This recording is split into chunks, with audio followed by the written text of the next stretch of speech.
आपका अपना channel India A1 news, जो रखे आपको A1। मेरे प्यारे देशवासियों, आज का ये बजट इंटरिम बजट तो है ही, लेकिन ये बजट इंक्लूसिव और इनोवेटिव बजट है। इस बजट में कंटिन्यूटी का कॉन्फिडेंस है। ये बजट विकसित भारत के 4 स्तंभ युवा, गरीब, महिला और किसान सभी को एम्पावर करेगा। निर्मला जी का ये बजट देश के भविष्य के निर्माण का बजट है। इस बजट में 2047 के विकसित भारत की नींव को मजबूत करने की गारंटी है। मैं निर्मला जी और उनकी टीम को बहुत बहुत बधाई देता हूं। साथियों, इस बजट में युवा भारत की युवा आकांक्षाओं का, भारत की यंग एस्पिरेशंस का प्रतिबिंब है।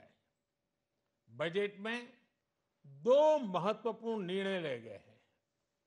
रिसर्च और इनोवेशन पर 1 लाख करोड़ रुपए का फंड बनाने की घोषणा की गई है।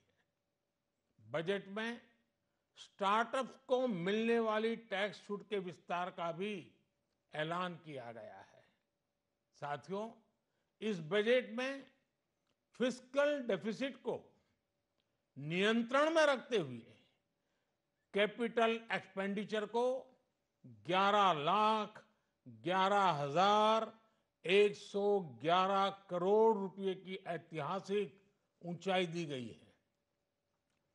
अर्थशास्त्रियों की भाषा में कहें तो एक प्रकार से स्वीट स्पॉट है।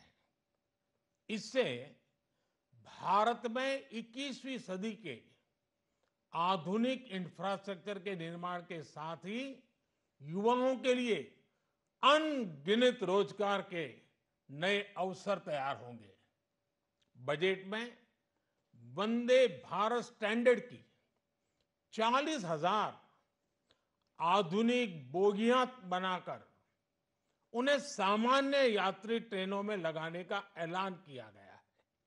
इससे देश के अलग अलग रेल रूट पर करोड़ों यात्रियों में आरामदायक यात्रा का अनुभव बढ़ेगा।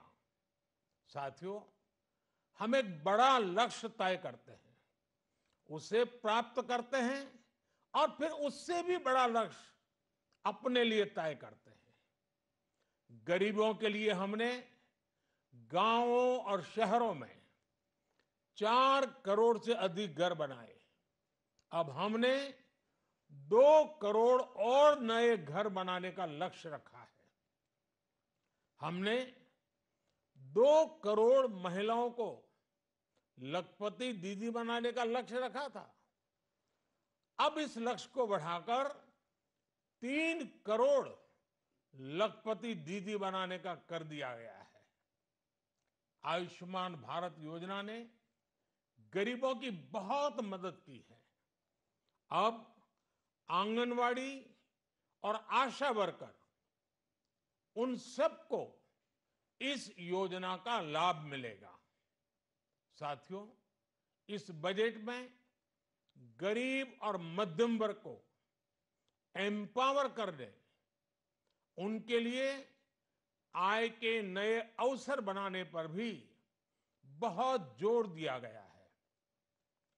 रूफटॉप सोलर अभियान में 1 करोड़ परिवारों को सोलर रूफटॉप के माध्यम से मुफ्त बिजली प्राप्त होगी। इतना ही नहीं, सरकार को अतिरिक्त बिजली बेचकर लोगों को 15 से 20 हजार प्रति वर्ष की आय भी होगी और ये हर परिवार को होगी। साथियों, आज जिस इनकम टैक्स रेमिशन स्कीम की घोषणा की गई है, उससे मध्यम वर्ग के करीब 1 करोड़ लोगों को बड़ी राहत मिलेगी। पिछली सरकारों ने सामान्य मानवी के सिर पर दशकों से ये बहुत बड़ी तलवार लटका कर रखी थी। आज इस बजट में किसानों के लिए भी बहुत महत्वपूर्ण और बड़े निर्णय लिए गए हैं। नैनो डीएपी का उपयोग हो, पशुओं के लिए नई योजना हो, पीएम मत्स्य संपदा योजना का विस्तार हो और आत्मनिर्भर ऑयल सीड अभियान हो। इससे किसानों की आय बढ़ेगी और खर्च कम होगा। मैं एक बार फिर सभी देशवासियों को इस ऐतिहासिक बजट के लिए शुभकामनाएं देता हूं। बहुत बहुत धन्यवाद।